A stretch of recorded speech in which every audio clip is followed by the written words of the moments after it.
Buenas tardes nuevamente. Iniciamos la grabación y tomo como disparador para el inicio una pregunta que me hicieron dos personas y muy pertinente, que tiene que ver con, en el módulo 2 hay dos ejercicios de opción múltiple, dos cuestionarios que completan lo que es la unidad uno, la unidad de lógica llamada nociones de lógica. Eso más que nada yo lo armé para ir probando cómo armar yo mismo los cuestionarios en línea, porque probablemente el primer parcial sea multiple choice y verdadero y falso. Y entonces en la parte de abducción, eso ustedes lo pueden hacer con facilidad a partir de lo que leyeron en el capítulo uno, pero en la parte de falacias no formales me están haciendo notar que aparecieron un par que no explicamos. No se preocupen que no van a entrar esas. De hecho, al final del capítulo uno lo que se dice sobre falacias no formales es muy breve. De hecho, se mencionan dos o tres, ad hominem, ad ignorantiam y no muchas más. Como a mí me interesa especialmente el tema, yo di una clase, o sea, grabé un video completo y se lo subí, pero ese tema no se va a evaluar en lo que es el primer parcial, ¿sí? De manera que vamos a dejarlo claro. Lo que ustedes tienen por ahora son los capítulos uno y 2. Capítulo uno, nociones de lógica; capítulo 2, nociones de epistemología.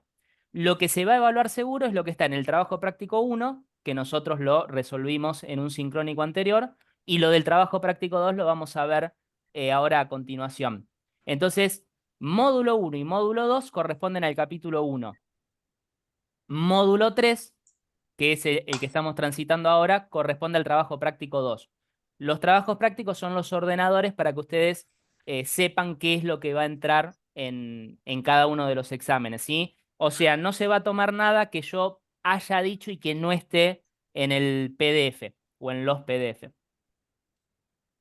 Así que si había un par de falacias que no habíamos mencionado, no se preocupen, eso es, digamos, para resolución individual. No me di cuenta de que había incluido alguna que no haya explicado en el video. Pero a la hora de armar, lo digo nuevamente y para que quede claro, a la hora de armar el parcial, nosotros tenemos en cuenta el PDF y los ejercicios que sí tomamos, que son los que están por ahora recogidos en el trabajo práctico uno y 2.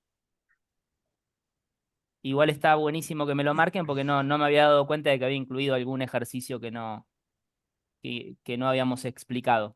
¿Sí? Así que ahí veo que varios tenían la misma inquietud. No se preocupen por eso.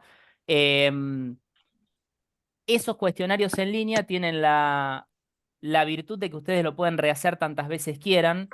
¿Sí? A ustedes les da un resultado, supongamos, no sé, 60 de 100, pero después lo pueden rehacer.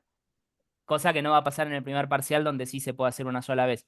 Pero en estos que son de práctica, ustedes lo pueden rehacer, o sea que si lo hicieron mal la primera vez pueden intentarlo nuevamente. Y cuantas veces quieran, no le puse la restricción de que se haga dos o tres veces, sino que lo pueden hacer todas las veces que quieran. El de abducción sí puede ser útil para repasar ese último tipo de razonamiento, que es el único que no habíamos visto en el TP1. Habíamos visto los deductivos, inductivos por enumeración e inductivos por analogía. Buenas tardes a quienes se van sumando. Y entonces, otra cosa que quería decir al principio de la grabación, antes de que vayamos al trabajo práctico 2, es que ya que tuvimos que atrasar el sincrónico este una semana, vamos a atrasar el próximo también una semana, porque me parece que tiene más sentido. A ver, vamos a silenciar un micrófono ahí. Tiene más sentido que hagamos el siguiente sincrónico el 29, o sea, exactamente en 2 semanas, 29 de abril, que es la semana anterior a la del primer parcial. Entonces, de todas maneras, esto lo recuerdo en la semana, pero el lunes que viene no tenemos sincrónico. En 2 lunes nos volvemos a encontrar, quienes puedan, por supuesto, esta instancia no es obligatoria. Así que, ¿tienen alguna otra duda antes de empezar el trabajo práctico? En realidad, número 3, yo para quienes recién se fueron sumando, aclaré lo siguiente, había cierta confusión. Ustedes tienen que navegar los módulos por su cuenta. Recuerden que este es un curso a distancia y todo lo que no tenemos de presencial, ustedes lo tienen que mirar por su cuenta. Y entonces, lo que está ahora es módulo uno y módulo 2 corresponde al capítulo uno, nociones de lógica. Módulo 3 corresponde al capítulo 2. Por ahora solo tenemos eso para leer, capítulos uno y 2. ¿Cómo sabemos, cómo testeamos si estamos entendiendo los temas principales? Con la resolución de los trabajos prácticos. Esa es la idea. No esperen entender todo lo que se dice en los módulos, porque no hace falta, digamos, saber todo el detalle. Es el material más didáctico igual que encontramos. No, todavía no tenemos un material que sea más. Antes la bibliografía era más extensa todavía. Ahora por lo menos pudimos reducir cada tema a un PDF. Pero bueno, entiendo que a veces uno no sabe qué es lo que tiene que entender de cada módulo. Para eso están los trabajos prácticos que no se entregan, sino que son para ir entrenando o ir, sí, aplicando lo que leyeron. Buenas tardes. Profe, Sí, adelante. Profe, buenas Adelante. tardes. Buenas tardes. perdón, profe, buenas tardes. Buenas tardes. Una consulta, si nos podría aclarar el tema del parcial, ¿cómo va a Sí. ser? ¿Nos va a dar un tiempo? ¿Va a ser en directo? El parcial lo tenemos previsto según cronograma el lunes 6 de mayo. Lunes 6 de mayo. Pero como sé que mucha gente trabaja en este horario y les vamos a dar la facilidad de que lo puedan hacer en cualquier horario, ustedes ingresan en cualquier momento del día. Van a tener hasta las 23:59, por poner un horario, va a estar configurado para que puedan entrar en cualquier momento del día. Lo que todavía no tenemos definido es cómo van a saber qué tema les va a tocar, pero eso va a estar aclarado. Según apellido, les va a tocar, por ejemplo, vos sos apellido Boni. Entonces te va a tocar probablemente el tema uno. Entonces va a decir, de la A a la C, supongamos, tema uno. ¿Sí? Entonces eso van a tener que estar atentos simplemente a eso, qué tema les toca, y ustedes entran en cualquier momento del día. ¿Sí? Ustedes realizan el cuestionario y probablemente van a ver el resultado cuando todos hayan terminado. Pero eso es, digamos, una cuestión secundaria, lo van a ver o en el momento o quizás cuando se venza el cuestionario a las 12 de la noche, a partir de ese horario ya aparecerá. Pero esa es la idea. Listo, profe. Gracias. No, por favor. No va a ser entonces un examen para desarrollar, sino más bien un examen para aplicar con modalidad opción múltiple y verdaderos y falsos. Profe, otra Sí, consultita. Ahí adelante. cuando dijo usted de los temas, Sí, o sea, como puede ser al azar así, o como puede ir ya enumerado, por ejemplo, como decía usted, de la A hasta la C, sí. el primer tema ya así. Ah, bien, bien, Va a perfecto, eso ser, quería saber. sí, si bien todavía no tenemos definido cómo lo vamos a organizar, es probable que sea así como dijiste vos recién. O sea, que según apellido te toque el tema. Ah, Eh, buenísimo, profe. Entonces así no va a haber dudas acerca de qué tema van a realizar. Van a ser obviamente los mismos temas en cuanto a contenido, pero bueno, va a cambiar el contenido, entonces por eso eh, una opción era armar un Zoom y ahí asignarles el tema, pero no, porque el Zoom implica que nos tengamos que conectar en un horario determinado. Así que no, vamos a hacer algo que ustedes puedan saber exactamente qué tema les toca sin necesidad de conectarse y ustedes lo hagan en el horario en que les conviene, que les venga bien, que tengan tiempo. Ah, buenísimo, profe, gracias. Esa es la idea. No, por favor, ustedes. Buenas tardes a todos. ¿Podría hacer una Buenas. consulta breve? Sí, adelante, por supuesto. Porque entré unos minutos después. Vos mencionaste que hay alguna aplicación o algo por el estilo que te permite hacer las actividades y corregirlas más allá de los TP que subiste. ¿Puede ser? Interpreté algo por el estilo. No, no, no. Yo lo que dije es que en el módulo 2 no hay trabajo práctico, sino que yo lo que les subí son dos cuestionarios en línea que ustedes los resuelven y les devuelve la respuesta, les devuelve el resultado. Y yo lo que les decía es que se lo pueden rehacer tantas veces quieran. Tanto el de abducción como el de falacias se puede rehacer. Está configurado para que ustedes lo puedan rehacer y así terminar sabiendo cuáles eran las respuestas correctas, aun si en el primer intento no hicieron todo correcto. Eso es lo que decía. Y otra cosa que había planteado era que el módulo uno y el módulo 2 corresponden al capítulo uno titulado Nociones de Lógica, y el módulo 3 corresponde al capítulo 2 titulado Nociones de Epistemología. Por ahora, según cronograma, llegamos hasta ahí. Seguramente vamos a subir un capítulo más antes del del primer parcial, perdón, y nada más. Entendido, muchas gracias. No, por favor. Con el tema, acá Magalí pregunta algo importante, por el tema de la constancia para el primer parcial, si alguien necesita para el trabajo. Eso yo no lo sé. Es la primera vez que tomamos un curso a distancia y en general la parte administrativa se ocupa de las constancias. Entonces no tengo respuesta para eso. Yo le voy a consultar a la coordinadora de la carrera, pero no estaría de más que ustedes mismos vayan preguntando, porque faltan 2 semanas todavía, es el lunes 6 de mayo, faltan 3 semanas. Entonces, eso les pido que ustedes también vayan consultando en la UNLU, en el mail en el que se inscribieron, porque yo mismo no lo tengo claro, ¿sí? Ahí dice América que se descarga de la plataforma, es probable. Vamos a chequear eso porque Sí, yo entiendo tenía, que... perdón, buenas tardes. Buenas Yo tenía tardes. que presentar, ¿cómo estás? Bien, Yo vos. tenía que presentar, muy bien, un certificado para un curso que estaba haciendo y directamente lo descargué de donde nosotros nos inscribimos, ahí dice certificado y uno lo descarga de ahí. ¿Eso es constancia de aprobación del curso era? Constancia de alumno regular. Claro, pero lo que me estaba preguntando Magali era si uno necesita la constancia de que rindió el examen el lunes 6 de mayo, más allá de que ustedes lo pueden hacer en el horario que deseen, probablemente haya una manera de pedir la constancia de haberse presentado al examen, que en la modalidad presencial se hace a través de alumnos eh, y no, digamos, no tiene validez. Yo no tengo problemas en ponerle mi firma virtual y decir que rindieron, pero me parece que la forma administrativa es otra, por eso vamos a averiguarlo porque no lo sé. Es la primera vez que damos el curso a distancia, no sé cómo se hace la constancia de examen, yo tampoco. Buenas Eh, tardes. sí, adelante. Buenas tardes. Mi nombre es Mariana. Yo Buenas. me incorporo hacia la forma presencial de los demás, de estas clases. Eh, entonces el examen, el parcial es el 6 de mayo, porque entré tarde, por eso te pregunto.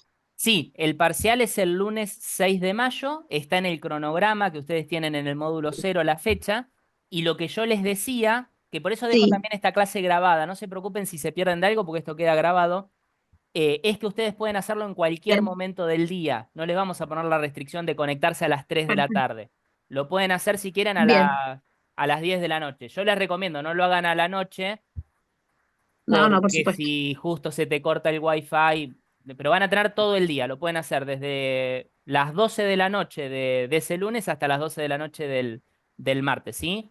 Así que en ese sentido la fecha va a ser lunes 6 de mayo y lo pueden hacer en cualquier horario.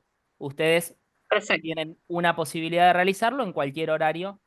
Y ahí me preguntan por el chat si es por la plataforma Google Forms. No, es todo en el campus. Nosotros vamos a diseñar la evaluación en el mismo campus. Van a tener un espacio separado, así como tienen un espacio que dice módulo 1, módulo 2, módulo 3, va a haber un espacio para el primer parcial. Pero no se preocupen por eso, que ya llegando a la fecha les voy a dar indicaciones precisas. Así que todo se va a hacer perfecto. desde el campus. Muchas gracias. No, ustedes... vamos a compartir pantalla entonces. Esto yo después, por supuesto, se lo subo.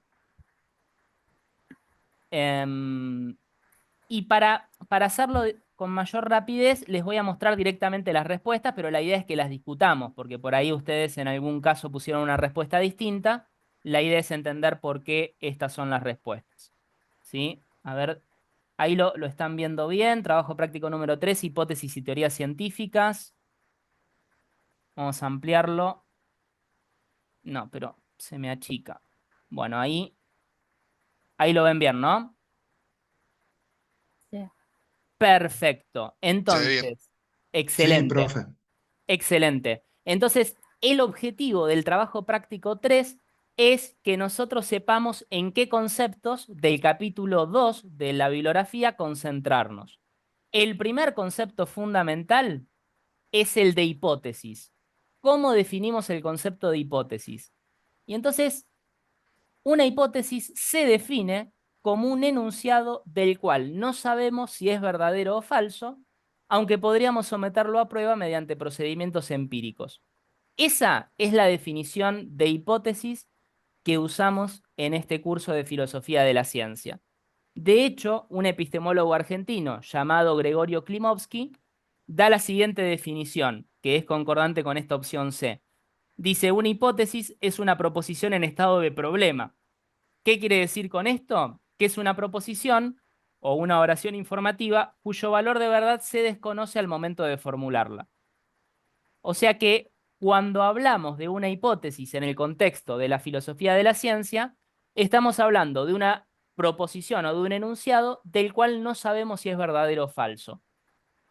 Precisamente por eso, ese enunciado va a tener que ser sometido a la prueba empírica. ¿Correcto? Ahí me preguntan si es el... sí, hay una diferencia en el número. Sí, sí, es el trabajo práctico 2, no el 3. Es el número 2 según cómo lo planteamos en este curso virtual. Porque claro, en el módulo 2 yo puse los cuestionarios en línea. Así que sí, es el trabajo práctico 2, hipótesis y teorías científicas. Entonces, segundo punto. Segundo punto importante. Más allá de que esta es la definición general de hipótesis, vamos a tener diferentes hipótesis según la función que ellas cumplen en la investigación científica. Entonces, lo que se plantea en el capítulo 2, en Nociones de Epistemología, es que la hipótesis de la cual los investigadores parten y que van a someter a prueba se llama hipótesis fundamental. Entonces, lo que teníamos en el ejercicio 2 era... perdón que voy a silenciar los micrófonos porque se me superpone el audio.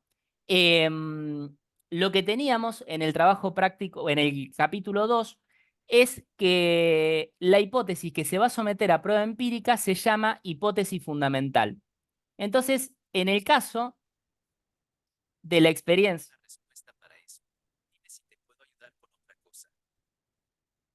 Esperen, que se me salió el audio de la compu. Vuelvo a compartir pantalla.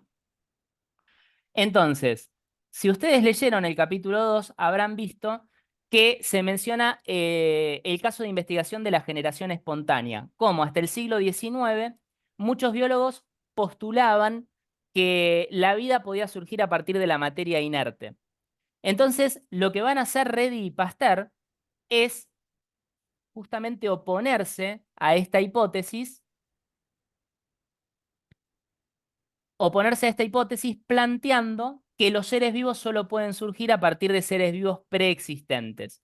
Es esa la hipótesis fundamental que se va a plantear en este caso de investigación. Entonces, ¿qué es lo que pensamos al elaborar este trabajo práctico? Que ustedes lean del capítulo 2 el caso de investigación de la generación espontánea y los experimentos de Redi y Pasteur, y que a partir de ahí identificaran los elementos. El primero de los cuales es hipótesis fundamental. Entonces lo voy a reponer ahora. Seguramente ustedes tienen una idea de este caso de investigación. Tanto Redi como Pasteur postulaban que la generación espontánea era imposible y que entonces los seres vivos solo podían surgir a partir de seres vivos preexistentes. ¿Por qué esta es la hipótesis fundamental? Porque cumple con la definición, es un enunciado del cual no sabemos si es verdadero o falso, y se propone para resolver el problema. ¿El problema cuál sería en este caso el problema de investigación? Si hay o no generación espontánea. ¿Es posible que la vida surja a partir de la materia inerte? Entonces, siendo ese el problema, Redi y Pasteur van a proponer que es imposible que se dé la generación espontánea. Entonces, que los seres vivos solo podrán surgir a partir de seres Profe, vivos preexistentes. Sí, ahí en el libro, cuando va en la fotocopia, ahí dice sí, que, o sea, lo aclara al final, que sí se puede dar. exactamente. Que, o Ah, sea, porque hay una entiendo. parte, porque dice que hay una parte, por ejemplo, de o sea, de la materia inerte, o sea, surge la materia orgánica, que después con el tiempo se puede formular esa, o sea, es otra hipótesis. Está muy bien, Jonathan, vos te estás adelantando, estás llegando al final de la historia, porque históricamente Redi y Pasteur, cada uno a su manera, van a refutar la teoría de la generación espontánea. Sin embargo, está muy bien porque leíste el material. Al final se menciona que hay autores que hoy en día, hay científicos que hoy en día postulan que la generación espontánea puede haberse dado en el origen del universo. Eso está muy bien. Pero esas son hipótesis que actualmente se están planteando y que todavía no están confirmadas. ¿Sí? Pero en principio, viendo el caso histórico estándar, lo que Reddy y Pasteur intentaron argumentar es que la generación espontánea no se puede producir. Entonces, Reddy, ¿cómo lo hizo? Miren ahí la foto del experimento y díganme si recuerdan este experimento que realiza Pasteur. Voy a agrandar un poquito la foto. ¿Qué hizo Reddy para para intentar refutar la tesis de la generación espontánea?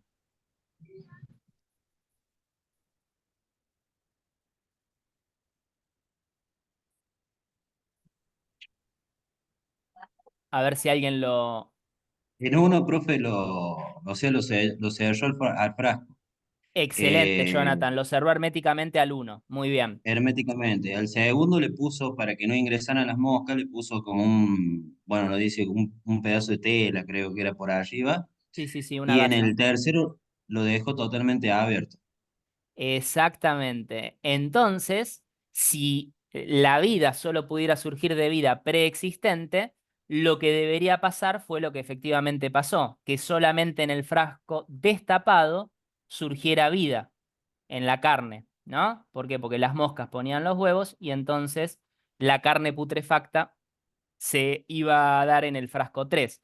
Por eso, también en el material se destaca que la hipótesis que se deduce de la hipótesis fundamental se puede llamar hipótesis derivada, que en este caso Jonathan lo planteó muy bien, diría algo así como lo siguiente, la hipótesis derivada. Yo acá la simplifiqué un poco y en vez de hacer alusión a los 3 frascos, hice alusión al frasco herméticamente cerrado, el 1, y al frasco totalmente destapado, que es el 3. Entonces, ¿qué diría la hipótesis derivada? Si se colocan trozos de carne en frascos separados, de los cuales uno está tapado herméticamente y el otro está completamente destapado, entonces van a aparecer signos de vida en la carne que está en el frasco destapado.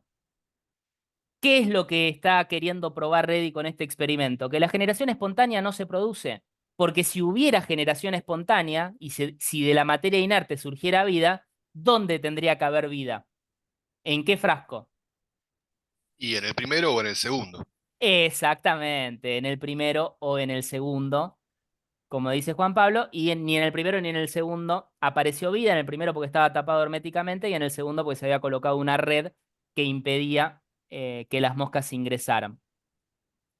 Entonces, Anterior a hay... eso, profe, anterior a eso, lo explica, ahí el libro lo explicaba en el caso, por ejemplo, de que había dejado un frasco, no me acuerdo si sellado o no, Ujú. y le había puesto tela o un par de ropa, y dice que el otro día cuando se levantó, se dio el caso, por ejemplo, de que esa tela o cosa había tenido ratas, había dado una cría de ratas, así. Claro, Y entonces, con ¿qué eso se surge pensaba? la teoría.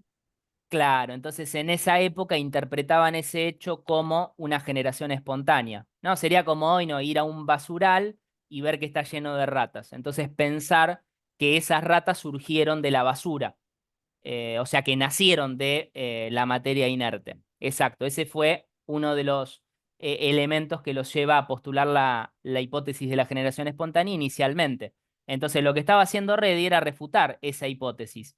Pero ¿qué pasaba? Los defensores de la generación espontánea no estaban dispuestos a aceptar que este experimento refutara la tesis de la generación espontánea. Entonces propusieron lo que se llama una hipótesis ad hoc, que se escribe con H, ad hoc, es una expresión en latín.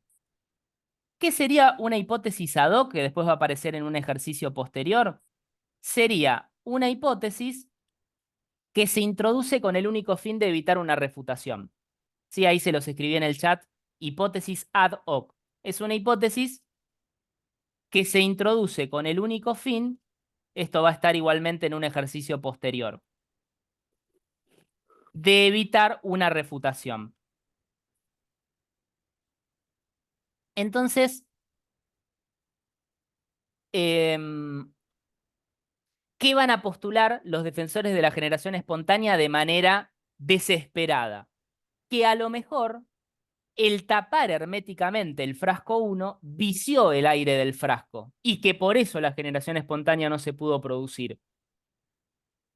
O sea, que en realidad las condiciones del experimento impidieron la generación espontánea porque se vició el aire de los frascos o el aire del frasco 1. Entonces, esa hipótesis, llamada ad hoc, se introduce con el único fin de evitar la refutación. No tiene pruebas empíricas independientes, ni tampoco se deduce de otras teorías, sino que salva el caso particular. Ante esta situación, exactamente, y Leonardo dice la hipótesis salvadora, claro. Es una hipótesis que intenta salvar la refutación. Pero ¿qué pasa? Pasteur, que creía lo mismo que Redi, o sea, que la generación espontánea era imposible, diseñó otra versión del experimento para evitar esta hipótesis ad hoc. Dijo Pasteur, ustedes dicen que el aire del frasco está viciado. Bueno, yo les voy a proponer otra versión del experimento en la que ese problema no se va a presentar.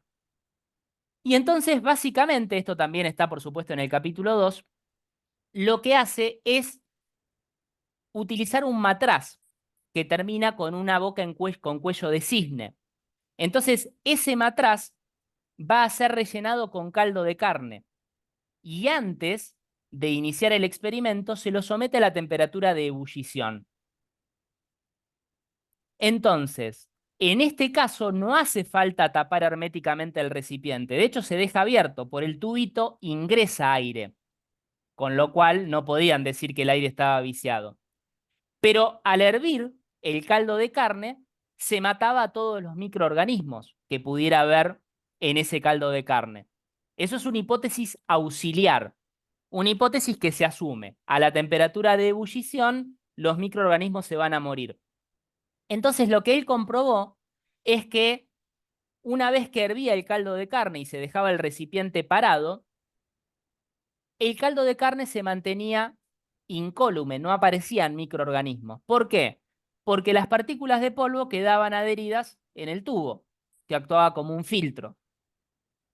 Ahora, ¿qué pasaba si se inclinaba el frasco, como se ve en esta segunda fotito? ¿Qué pasaba si el frasco se inclinaba y entonces el tubito con sus partículas de polvo se ponía en contacto con el líquido? ¿Qué piensan que pasaría? ¿O qué piensan que pasó? Porque lo hizo Pasteur.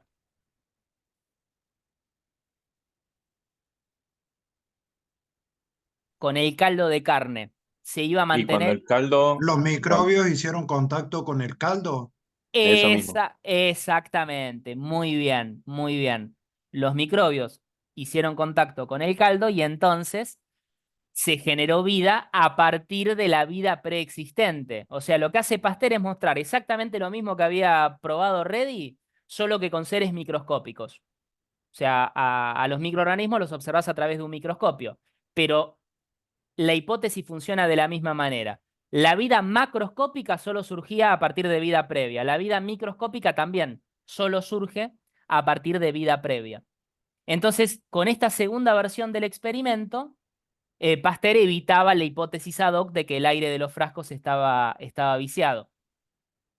Con lo cual, podríamos plantear distintas hipótesis derivadas a partir de lo que dijimos. Una diría que si se coloca caldo de carne en un recipiente con cuello de cisne y luego se lo somete a la temperatura de ebullición, no se va a descomponer el caldo de carne, supuesto que el matraz esté parado.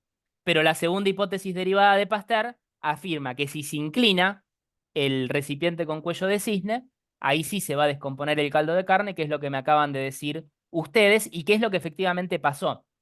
Por eso la hipótesis derivada estrictamente dice lo mismo que la hipótesis fundamental, solo que aplicado a un caso concreto. O sea, si la hipótesis fundamental te dice que la vida surge a partir de vida preexistente, la hipótesis derivada te va a plantear eso en un caso concreto. Por ejemplo, en este. Si se ponen en contacto los microorganismos con el caldo de carne, entonces se va a generar vida en el caldo de carne. ¿Se dan cuenta? Este es un caso de investigación como cualquier otro, o sea, lo que estamos viendo son los elementos que contiene una investigación, donde la estrella es la hipótesis. Y lo que vemos son distintos tipos de hipótesis. La hipótesis fundamental es aquella de la que se parte y la que hay que poner a prueba, y después se deducen hipótesis derivadas. Esas hipótesis derivadas son las que describen el experimento que se lleva a cabo, y luego va a haber un tercer tipo de hipótesis que se llaman auxiliares. Por eso en el siguiente ejercicio nos dice formule 2 hipótesis auxiliares correspondientes a las experiencias mencionadas. ¿Qué tienen como particularidad las hipótesis auxiliares? Que se dan por supuestas en el marco de la investigación. Son aquellas cosas que vos necesariamente tenés que suponer para poder realizar el experimento. Porque si vos ponés en duda todos los elementos, no podés avanzar en la investigación. Supongamos que, vamos a cambiar el caso, supongamos que uno está intentando testear una vacuna, a ver si funciona una vacuna, entonces se piden voluntarios para colocarse la vacuna. Hay ciertas cosas que vos suponés como auxiliares. Por ejemplo, que las jeringas están esterilizadas, que las jeringas funcionan correctamente. Todas esas hipótesis son auxiliares. Que el líquido no está vencido. Todas esas son auxiliares. ¿Vos las necesitás para llevar a cabo el experimento? Sí, las necesitás. Pero no se van a someter a prueba en ese momento, sino que se supone que ya se sometieron a prueba antes y que la comunidad científica confía en ellas. Entonces, ejemplos de hipótesis auxiliares en estas experiencias serían los siguientes. En el experimento de Reddy, se supuso como hipótesis auxiliar que el frasco tapado impedía el ingreso de moscas y sus huevos. Eso estaba supuesto, ¿no? Que el tapado hermético del frasco esterilizaba el contenido del frasco. En el caso de Pasteur, una de las hipótesis auxiliares, ya la dijimos, a la temperatura de ebullición los microorganismos mueren. ¿Por qué? Porque si vos no suponés eso, entonces no tendría sentido hacer el experimento, porque si aparecen microorganismos vos podés decir ya estaban desde antes. Por generación espontánea surgieron. Entonces, hay ciertas cosas que tenés que suponer. La comunidad científica tenía bastante bien establecido el hecho de que a los 100 grados centígrados los microorganismos mueren. Igualmente, esto que acabo de decir es relativo porque a veces las hipótesis auxiliares pueden fallar. Por ejemplo, creo que en el material está descrita esta situación, este debate que se produjo en el siglo XIX. Había otro biólogo francés, Pouget, que defendía la tesis de la generación espontánea. Y lo que Pouget argumentaba era que hacía exactamente el mismo experimento que Pasteur, pero obtenía resultados distintos. Entonces, se propuso que hicieran el experimento en la Academia de París de manera pública. O sea que tanto Pasteur como Pouget fueran e hicieran el experimento ante la vista de la audiencia, ¿no? ¿Y qué pasó? Pouget no se presentó. Porque sabía Pouget que Pasteur tenía contactos en la política. Entonces dice, esto está arreglado, me van a hacer perder a mí. Entonces, claro, cuando no se presentó, la mayoría de la gente pensó que estaba mintiendo Pouget. Y dijeron, claro, no se presentó porque el experimento no le daba como él decía. Y sin embargo, años después se supo que Pouget no estaba mintiendo. Lo que pasa es que él estaba usando un material distinto. Y ese material que estaba usando para hacer el experimento era resistente a los 100 grados centígrados. O sea, los microorganismos resistían la temperatura de ebullición. Entonces, lo que estaba fallando es que en realidad estaban haciendo dos experimentos distintos. Pasteur lo hacía con un material y Pouget lo hacía con otro material. Pouget no lo sabía. Fue una casualidad, por lo menos eso cuentan desde la historia de la ciencia. Entonces, les digo que en general las hipótesis auxiliares están bien. Ahora, históricamente también ha pasado que a veces fallaron las hipótesis auxiliares. Pero por una cuestión didáctica, en los casos que veamos nosotros, no, van a funcionar. ¿Sí? Entonces, ¿qué tenemos acá? Tenemos como hipótesis fundamental que la vida solo surge a partir de vida preexistente y como hipótesis auxiliar que si vos sometés a la temperatura de ebullición el caldo de carne, los microorganismos van a morir. ¿Estamos hasta acá? Sí, ¿o no? yo te puedo hacer una consulta, por favor. Sí, por supuesto, adelante. Para el caso de Pasteur, que vos explicabas recién, en ese caso sería una hipótesis teórica, ¿verdad? Porque no se puede observar los... O te cambio el enfoque, digamos. En el caso de Reddy, sería empírica porque vos podés observar, por ejemplo, la carne y las moscas. No así con el caso anterior, que sería, digamos, microorganismos. Exactamente, vos ahí ya estás aludiendo a la otra clasificación que divide las hipótesis en teóricas y observacionales, y eso lo vamos a testear en el ejercicio 3, pero está buenísimo que vos lo conectes con este tema. Efectivamente, toda hipótesis que contenga al menos un término que haga referencia a entidades inobservables va a ser una hipótesis teórica. Por ejemplo, en este caso, que los microorganismos van a surgir a partir de, de microorganismos previos.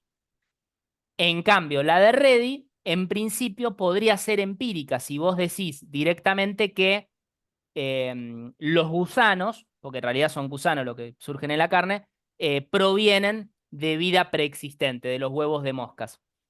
Ahora bien, esas son hipótesis derivadas, las dos. Tanto la de Pasteur que planteaste muy bien, que es una hipótesis teórica, como la otra, la, la de Reddy, serían hipótesis derivadas ya.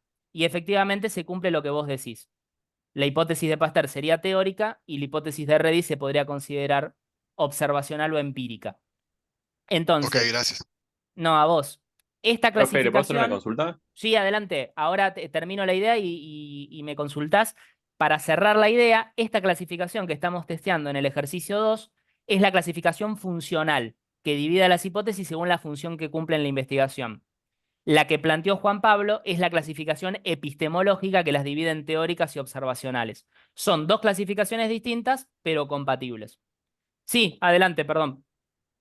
En cuanto a la hipótesis auxiliar, yo podría hablar, por ejemplo, en el caso de Reddy, de que ellos pueden haber tomado como una hipótesis auxiliar de que de por sí el cuello de cisne de los matraces permite pasar el aire, pero filtra el polvo y los microbios. Eso Perfecto, se podría Tomás. tomar como... Sí, sí. De hecho, esa sería auxiliar en el experimento de Pasteur. Brillante. En el experimento de Pasteur, que es el que usó los matraces. Ah, sí, sí, de Pasteur. Eh, pero sí, sí, sí, está perfecto. De hecho, va a haber muchas auxiliares. Algunas van a estar explícitas en la formulación del caso de investigación y otras uno las puede inferir. Por una cuestión pedagógica, nosotros nunca le vamos a pedir que inventen las auxiliares que las supongan, sino que va a estar en la descripción del caso. Pero estrictamente sí, hay muchas auxiliares que no están ni siquiera descriptas. De hecho, la que planteamos nosotros, que a la temperatura de ebullición los microorganismos mueren, no está necesariamente en la descripción del caso. En la descripción del caso simplemente te dice, Pasteur hirvió el caldo de carne y luego vio qué pasaba. Y se dio cuenta de que los microorganismos no contaminaban el caldo de carne. Así que sí, efectivamente siempre hay muchas auxiliares, no una sola. Algunas pueden estar explícitas y otras las podemos inferir. Pero está perfecta la Muchas que agregaste. gracias. No, a vos. Entonces yo lo que doy acá son algunas respuestas posibles, pero siempre hay más que se podrían agregar.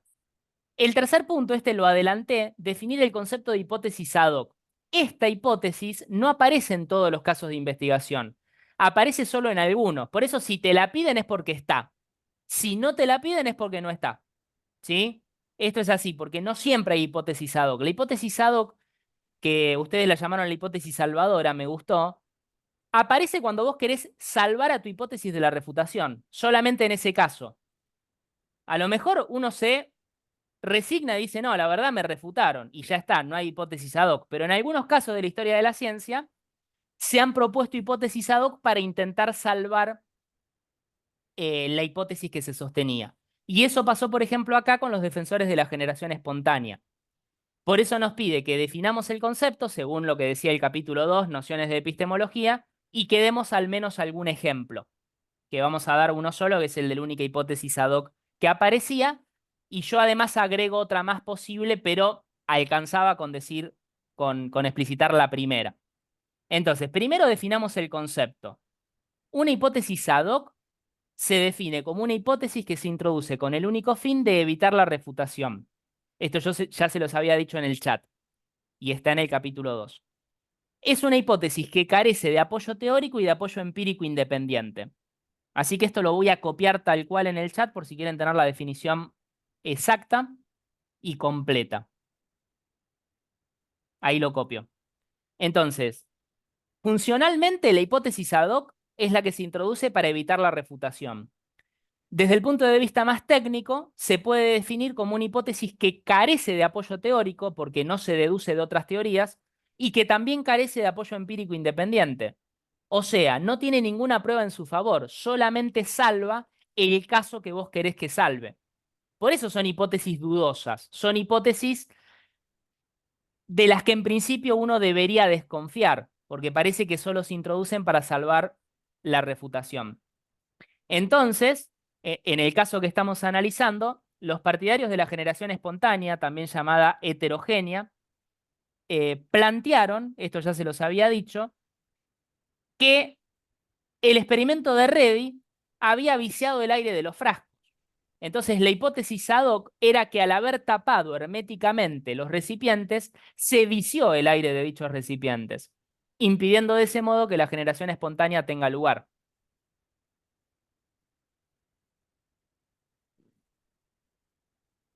Entonces, ¿qué hizo Pasteur ante esto? Cambió el diseño experimental. O sea, lo que hizo Pasteur fue decir, bueno, si bien Pasteur no creía en esta hipótesis ad hoc, para que no haya dudas, dijo, bueno, vamos a hacer otra versión del experimento en la cual no tengamos que tapar herméticamente ningún frasco. Así evitamos que nos planteen una ad hoc. Sin embargo, siempre se puede pensar una ad hoc, aunque sea medio volada o medio extravagante. Por ejemplo, yo acá agrego que después de las experiencias de Pasteur, que refutaron efectivamente la teoría de la generación espontánea y respaldaron la teoría de la biogénesis, la que proponían Reddy y Pasteur, los partidarios de la teoría de la heterogénesis, o sea, la idea de que la vida podría surgir espontáneamente de manera ocasional, podrían haber propuesto una hipótesis ad hoc, acá me falta una palabra, podrían haber propuesto una hipótesis ad hoc para explicar los resultados adversos. Por ejemplo, podrían haber dicho que aunque las experiencias de Pasteur mostraron que el caldo estéril permanecía libre de microorganismos cuando se evitaba la contaminación del aire, es posible, y acá estaría la hipótesis ad hoc, que ciertos microorganismos sean capaces de generarse de manera espontánea bajo condiciones extremadamente raras y específicas que no se replicaron en los experimentos de Pasteur. Esto es un poco lo que planteaba, creo que Jonathan al principio de la clase. Hay autores que actualmente siguen argumentando en favor de la teoría de la generación espontánea. Pero la única manera que tienen de seguir sosteniendo esa tesis es decir que se da, que la generación espontánea se da en condiciones extremadamente específicas. Entonces, ¿qué es lo que podrían decir los que no se resignan a que su tesis fue refutada? Decirle a Pasteur, no, en realidad vos en tu experimento no replicaste las condiciones específicas en las cuales sí se podría dar la generación espontánea. Pero no dejaría de ser una tesis un tanto rebuscada, hasta tanto no sea aprobada. Si el día de mañana alguien muestra un experimento en el que tales condiciones ocurran, entonces le tendremos que dar la razón y tendremos que decir, che, no era tan ad hoc como pensábamos. ¿Sí? Por ejemplo, la otra vez en un curso presencial, la semana pasada en un curso presencial de la UNLU, me dice un estudiante, pero para mí queda refutada la tesis de Pasteur y de Reddy porque yo tapé herméticamente un recipiente y las larvas me entraron igual. Ella asegura que le pasó eso. Y a mí me recordó cuando yo un mueble lo limpié una y otra vez, cerré cada uno de los alimentos, los sellé y sin embargo después de un tiempo aparecen igual las larvas. Y vos decís, pero ¿cómo puede ser? ¿Es que hay generación espontánea? Bueno, lo que... Profe, Sí, y adelante. otra explicación que pasa, por ejemplo, son con la gente que fallece y le ponen en un ataúd y lo Sí. sellan. Bueno, después del tiempo, cuando lo abren, está lleno de gusanos. Ujú. Sí, pero ahí debe haber otra explicación. Hay otra explicación ahí, que yo no te la Yo creo que podría... Sí, Perdón, creo que ahí tiene que ver por descomposición, ya estamos hablando quizás de otra cuestión. sí. Por ejemplo, esto que explicaba usted recién que le pasó en un mueble, que a mí también me pasó con las larvas de las polillas, que decís cómo entra en un frasco de vidrio, eh, creo que tiene que ver que en ese cereal, por ejemplo, que sobre todo me pasó en los cereales, alguna larvita tuvo que haber para que se pudiera generar, porque si no es Ujú. imposible. O sea, y al ser cereal y generar esas mismas larvas, pero creo que es diferente el proceso. Uno tiene que ver por descomposición y el otro tiene que ver ya por otra cuestión propia no sé, del grano de avena o de alguna, no sé, alguna semilla que pueda generar esa larva y que haya quedado. Exactamente. Igual, por ejemplo, aunque sea por descomposición en el resto cadavérico, como hicieron también en el caso de Reddy, creo, tiene que haber una presencia de alguna mosca para que se engendre alguna larva. Entonces, por eso si vos el cadáver lo tenés cerrado herméticamente, si bien se descompone, creo, con los restos, no debería por qué generar larvas. Pero dentro del organismo hay bacterias. Sí, pero no que generen vida como puede ser una Claro. larva. Ya sería para, sería para No, discutir. porque Yo creo que vos te pones a pensar, y en el frasco de carne que guardó Reddy, y es la misma, o sea, si vos te pones eh, o sea, te pones a pensar en ese caso, vas a decir, y es lo mismo. No es que sea diferente. El proceso de descomposición está. A mí me pasó, por ejemplo, que yo preparé un alimento, lo puse en un frasco herméticamente cerrado, lo puse en la heladera y al cabo de un tiempo lo saqué y estaba en estado de descomposición. Entonces, Claro, también esto funciona con un cierto tiempo. Si uno deja los alimentos un tiempo prolongado, igualmente se van a descomponer. Eso es algo que no agregamos acá en el diseño experimental porque está tomado el caso, digamos, didácticamente, pero los tiempos están seguramente muy bien establecidos de cuánto tiene que pasar para que esto funcione. Pero yo estoy con Natalia en el hecho de que algo lo que la biología actual diría, obviamente yo no soy biólogo, pero es que la tesis de la generación espontánea queda refutada, pero hay otra explicación de por qué los seres vivos se generan. De todas maneras, esto está buenísimo que surge el debate, es excelente, pero a nosotros mucho no nos importa si la hipótesis si tienen razón Reddy y Pasteur o si tienen razón Pouget. Lo que nos importa es ver los distintos elementos de la investigación. De hecho, esta la estábamos tomando como un ejemplo y vamos a ver otras a lo largo del curso. Por ejemplo, en este mismo trabajo práctico hay un último ejercicio con otro caso de investigación. Y después les voy a subir en la semana algún otro para que ustedes respondan en línea. De todas maneras, para darle un cierre, la biología actual cree que que la generación espontánea fue refutada. Entonces le buscarían, tienen explicaciones para esos casos que ustedes están poniendo, que son buenos contraejemplos, pero seguramente se puede explicar desde la biología actual. Ahí agrega Natalia en el chat que también juega un papel importante la temperatura del ambiente. Sí, por supuesto. En el diseño experimental tiene que estar todo eso contemplado. Nosotros lo estamos resumiendo. Ahí plantea otra hipótesis Gustavo. Bueno, está espectacular que surja todo este debate. Eso es lo que buscamos con la presentación de estos casos de investigación, pero entonces el objetivo se cumple si nosotros sabemos distinguir lo que es la hipótesis fundamental de la hipótesis auxiliar.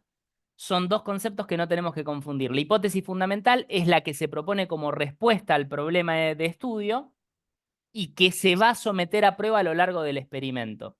En este caso, la hipótesis de Reddy y Pasteur, que era la misma, fue confirmada, porque tanto el experimento de uno como el del otro tendieron a probar que la vida solo puede surgir a partir de vida preexistente.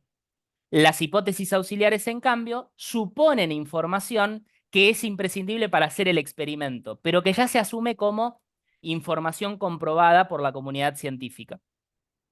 Por último, la hipótesis ad hoc que podría aparecer o no, es aquella que se propone de manera desesperada para evitar la refutación.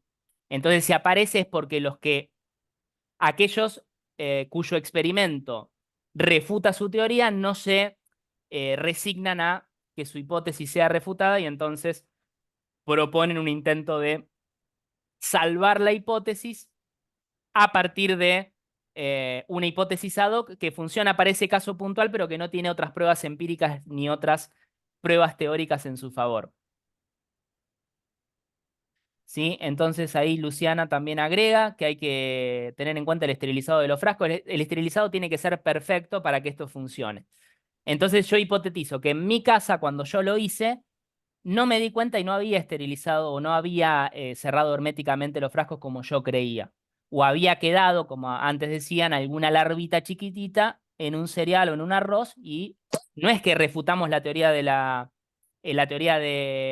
biogénesis, sino que, perdón, la teoría de la heterogénesis. No es que la refutamos, es que hay una hipótesis auxiliar que está fallando. ¿Cuál es esa hipótesis auxiliar? Que yo cerré herméticamente todos los frascos, por ejemplo. Supongamos que fue eso. Así que, independientemente de eso, no importa quién tenga razón. Lo que importa es distinguir los elementos, ¿sí? Hipótesis fundamental no es lo mismo que hipótesis auxiliar. Luego, en el punto 3, se plantea la relación lógica, o se pregunta cuál es la relación lógica que se da entre las hipótesis fundamentales y las derivadas, y luego entre las derivadas y las consecuencias observacionales. Como el tema de las consecuencias observacionales se va a ver mejor en el módulo 4, en el siguiente, yo esto lo voy a decir muy por arriba. Voy a adelantar que la relación que se da es de implicación lógica. Entonces, mientras que las hipótesis fundamentales implican lógicamente las derivadas implican las auxiliares. Esto ya lo vimos cuando analizamos la definición de razonamiento deductivo. Dijimos que en un razonamiento deductivo las premisas implican lógicamente la conclusión. Y que esto quiere decir que no puede pasar que las premisas sean verdaderas y que la conclusión sea falsa. Bueno, lo mismo pasa acá. Las hipótesis fundamentales implican lógicamente las derivadas porque lo que no puede ocurrir es que las fundamentales sean verdaderas y al mismo tiempo las derivadas sean falsas. Porque en realidad las derivadas se deducen de las fundamentales. Sería contradictorio que las fundamentales sean verdaderas y las derivadas no. Porque recuerden, en este caso, la fundamental era que la vida solo surge a partir de vida preexistente. Y una de las derivadas era que los microorganismos solo surgen a partir de microorganismos preexistentes. Como los microorganismos son seres vivos, se deduce.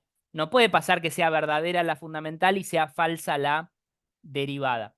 Y lo mismo va a pasar después con las consecuencias observacionales, que son enunciados observacionales que ponen a prueba las hipótesis fundamentales y las derivadas. Entonces, esa relación se llama implicación lógica o se llama deducibilidad si lo ves del otro lado. La relación que tienen las hipótesis derivadas con respecto a las fundamentales es de deducibilidad, se deducen de ellas. ¿Por qué? Por lo mismo que dijimos antes. Es imposible que las hipótesis fundamentales sean verdaderas y que al mismo tiempo las derivadas sean falsas. Entonces, las dos relaciones que se dan son de implicación lógica y deducibilidad, que en definitiva es la misma relación. Nada más que si la ves de la fundamental a la derivada, es implicación. Si la ves de la derivada a la fundamental, es deducibilidad. Es la misma relación lógica que por otra parte se daba en los razonamientos deductivos, en los que decíamos que las premisas implican lógicamente la conclusión y por lo tanto la conclusión se deduce de las premisas. ¿Sí? Esto está explicado en el capítulo 2 también, pero lo decimos al pasar porque no es tan importante en este momento. Perfecto. Ahí en el chat agregan otro caso que nos hace acordar al que estábamos viendo en el Profe, caso de una investigación pregunta. anterior. Sí, adelante. ¿Puede ser que esto de las hipótesis derivadas y auxiliares Sí. esté también trabajado en el texto de Klimovsky? ¿Las desventuras del conocimiento científico, puede ser? Sí, absolutamente, Leonardo. Ese es la base de todo esto. Gregorio Klimovsky fue un epistemólogo argentino que escribió, entre otras obras, Las desventuras del conocimiento científico. Y de hecho, este material que tienen ustedes fue escrito por algunos de sus discípulos, que son Rodolfo Gaeta y Nelly da Gentile, que a su vez fueron mis directores de tesis. Entonces, evidentemente la línea es directa. Si vos, Leonardo, en algún momento de tu trayectoria leíste a Klimovsky, vas a encontrar los mismos temas que están desarrollados acá. Con la diferencia de que Gaeta y Gentile crearon este material para la UNLU. O sea, crearon este material para dar estas clases. Entonces lo resumieron y lo trataron em, de adaptar.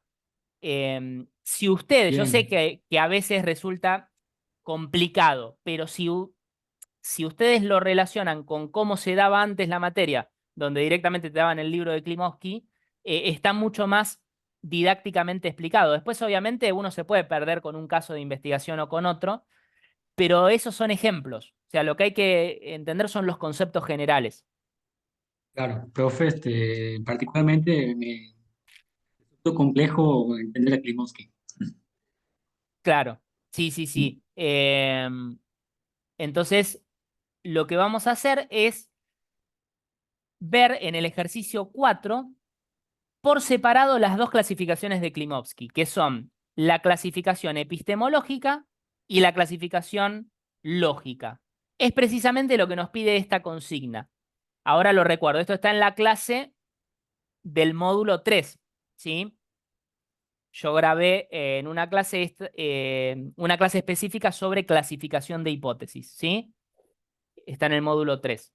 Y entonces ahí se distinguen las hipótesis según el criterio de si son teóricas o observacionales, siendo teóricas las que hacen referencia a entidades inobservables mediante los sentidos. Cualquiera de los 5, ¿eh? Vista, oído, olfato, tacto, audición.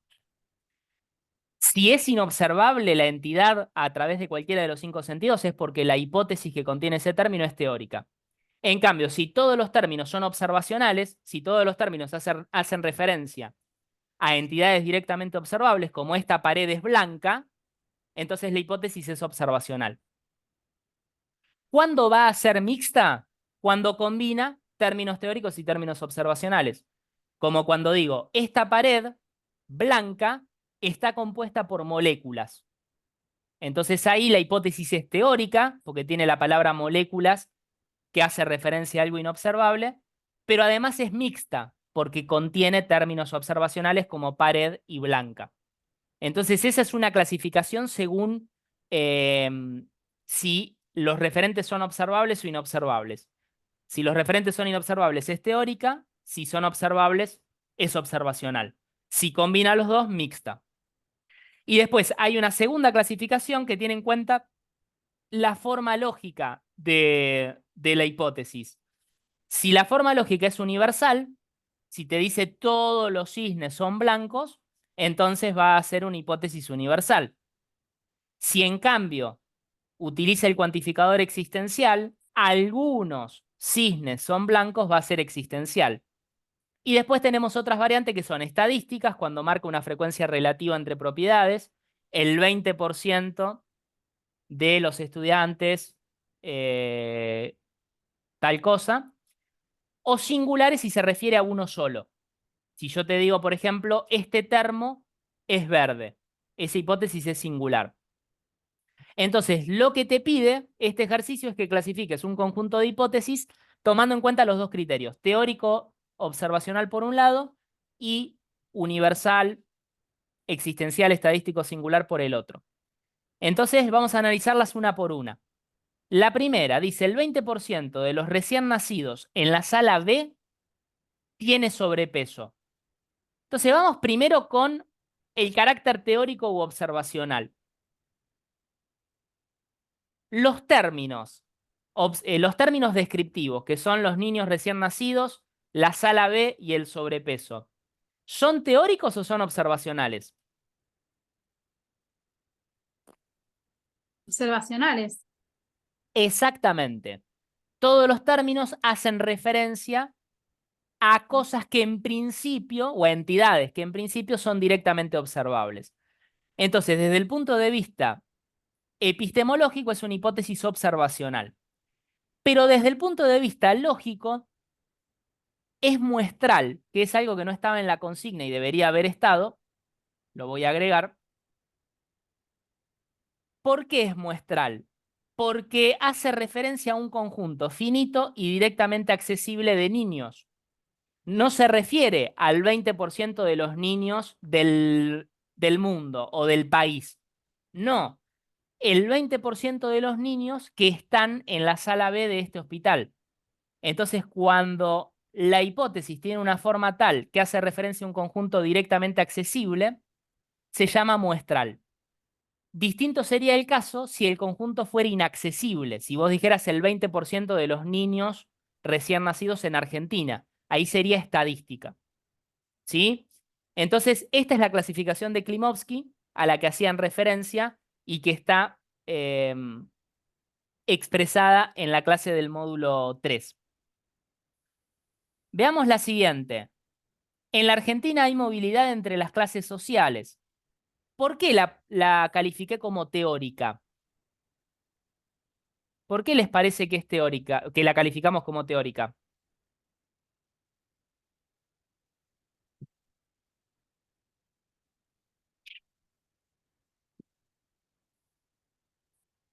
Porque ¿cuáles son los términos que contiene? Los términos descriptivos. En ese caso no estás viendo al individuo particular o a un colectivo particular de individuos, sino algo más abstracto, digamos. Bien, esa es la razón por la cual es existencial, porque no se refiere a un individuo particular, sino a algunos. Brillante. ¿Y por qué es teórica? ¿Qué término tiene que hace referencia a algo inobservable? ¿La movilidad o Las la dos. movilidad?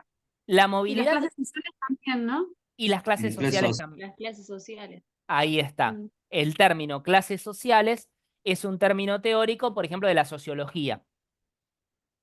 Entonces, ya con que haya un solo término teórico, la hipótesis se califica como teórica.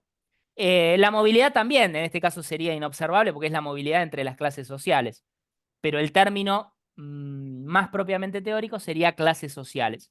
Entonces, la idea es que vos a una hipótesis la vas a poder calificar como empírica solamente si no tiene ningún término teórico. Con que haya un solo término teórico, como acá en la B, ya vamos a decir que es una hipótesis de tipo teórica y en este caso subtipo existencial por su forma lógica. La forma lógica es un existencial. Tienen la forma de un existencial. Hay tal cosa o existen individuos en los cuales se da la movilidad social. En el C dice, el agua que absorbió esta planta, es una sola, pudrió sus raíces. Yo lo que hice ahí con amarillo fue resaltar los términos descriptivos. Agua, planta, raíces. ¿Qué características tienen esos términos descriptivos? Y justamente podés observar que que la planta se murió o se pudrió, dice, por el exceso de agua. Quizás. Exactamente, Natalia, todos los... Sí, es eso. Claro, Y no hay, hablan, no hay ningún término habla, teórico. sería Exacto, singular porque habla del agua y la planta, claro, ¿no? exactamente. Toda la hipótesis hace referencia a lo que pasa con una planta. De hecho, nos dice esta planta, lo cual nos da la seguridad de que es singular, es una sola. Esa es la razón por la cual desde el punto de vista de su forma es singular. Y la razón por la cual es observacional es la que marcó Natalia. Vos podés observar el agua, podés observar la planta y podés observar las raíces. En las circunstancias apropiadas vos podés observar las raíces. No hay ningún término del tipo átomo, molécula, gen. No, no, todos los términos son observacionales. Entonces, ¿se dan cuenta cuáles son los dos criterios? Uno es si es teórica o observacional. Ese se llama criterio epistemológico.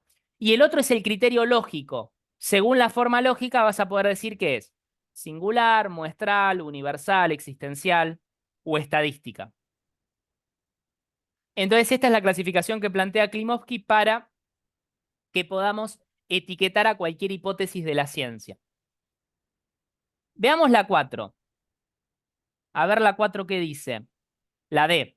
Los actos fallidos son manifestaciones del inconsciente. Y Esta ahí no lo puedes palpar. Perdón. no lo podés palpar. Ni al inconsciente ni O a los sea, actos fallidos, ¿no? claro, no lo puedes observar, digamos, de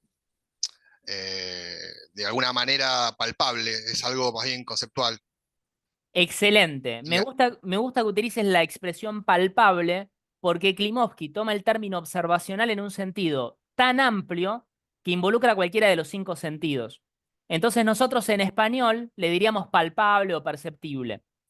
La idea es que ni el inconsciente ni los actos fallidos son perceptibles u observables, según este sentido amplio de observabilidad, a través de los sentidos desnudos. Con respecto al inconsciente, Freud dice explícitamente que es inobservable, solo se observa a través de los efectos.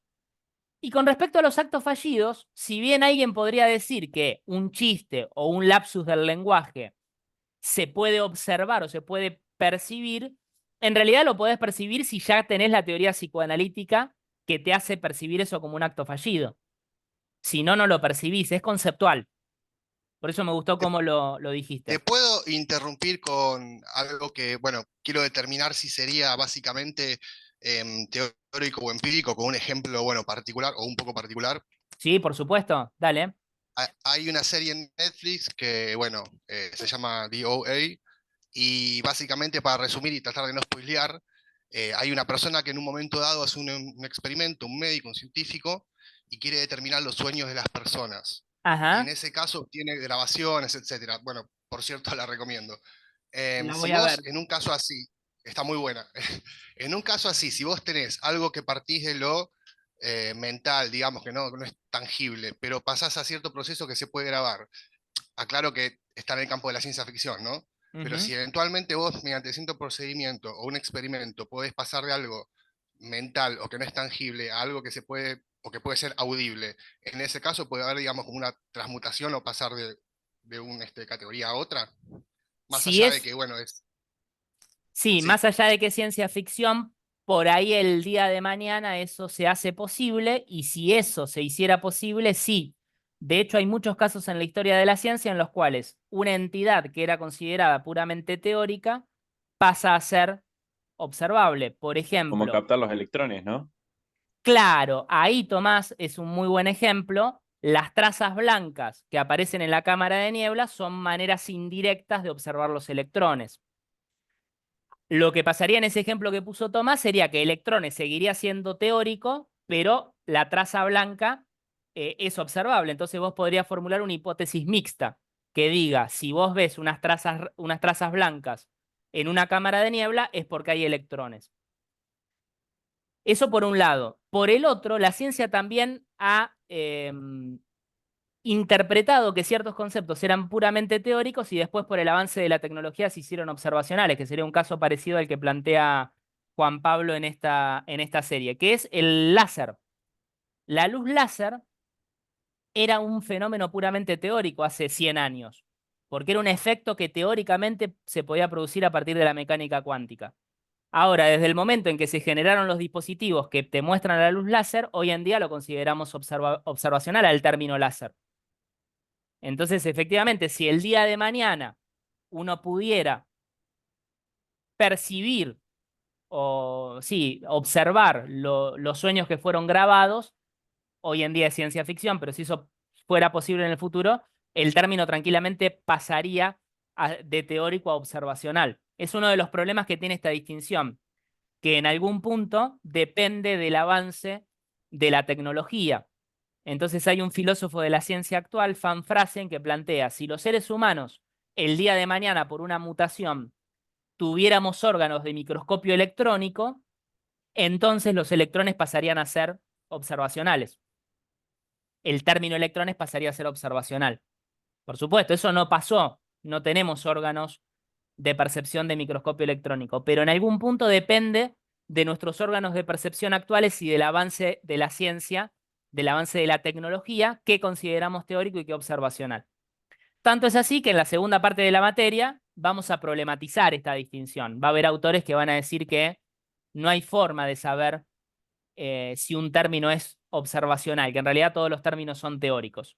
Pero para no complicar las cosas desde ahora, supongamos que metodológicamente funciona, que podemos decir que el inconsciente es teórico y que Juan es observacional. A ver, tengo en el Profe, chat. perdón, ¿podemos volver un segundo a la A? Donde usted dice que, bueno, es una hipótesis observacional y muestral. Podría ser estadística también, porque estamos marcando un porcentaje. ¿Vos decís la A, Natalia? Sí, perdón que volví a esa, pero me quedé pensando y no quería... ¿Puede llegar a ser estadística también? Porque estamos hablando de porcentaje. La vamos a convertir en estadística en este momento. Yo Para también que tenía sea la misma duda. bien, hicieron bien en preguntar. Si hay varias Hicieron- opciones nos puede llegar a confundir. Claro, Yo no entonces, lo tenía, yo no lo tenía en muestra el profe, no está en sí. el material, por eso no puse yo nada de eso. Ah, ok, lo agregamos ahora entonces. Está sí en el PowerPoint de la clase del módulo 3. Pero para que sea estadística, y está buenísimo que lo hayan preguntado, el conjunto al que hace referencia debería ser inaccesible. Entonces, si uno dijera, vamos a convertirlo en estadística, el 20% de los recién nacidos en Argentina tiene sobrepeso, ahí sería, sin lugar a dudas, una hipótesis estadística. Ah, ok. Pues estamos hablando de todos los recién nacidos. En la otra parte estamos hablando solo de una porción de los recién nacidos. Bien. Sí, una porción que además es directamente accesible. O sea, Bien. nosotros podemos verificar por inspección directa si ese enunciado es verdadero o falso. Entonces, vamos a poner otro ejemplo. Ahora voy a volver al inicial. ¿Por qué es muestral y no estadística? Porque te aclara que son los recién nacidos en la sala B de este hospital. Se sobreentiende. Ahora, vamos a hacer otra estadística y otra muestral para que se vea la diferencia. Si yo digo, el 80% de los estudiantes de la UNLU están satisfechos, sería estadística. ¿Por qué? Porque el número no es infinito, porque no son infinitos los alumnos de la UNLU, pero es un número que vos no podés verificar por inspección directa si eso se da o no. En cambio, si yo digo el 80% de los que estamos en esta reunión de Zoom, tal cosa, ahí sí, porque somos 50.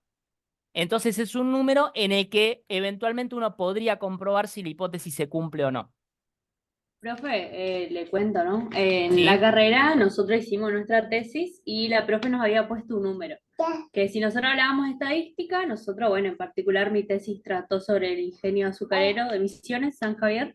Ah, qué bueno. Si tomábamos 200 empleados, tenía que ser una muestra, sería una muestra. Y si tomábamos más de 200, ya tendríamos que ir a que sea estadística. Por eso, por ahí esa parte entendí porque, o sea, ya me tocó analizar. Está buenísimo, Magalí, porque esto se aplica en las investigaciones. Me gusta ese criterio que adoptó tu profesora, porque a veces el límite es difícil de plantear. Yo, por ejemplo, Claro, ella nos planteó 200. Claro, es un buen número.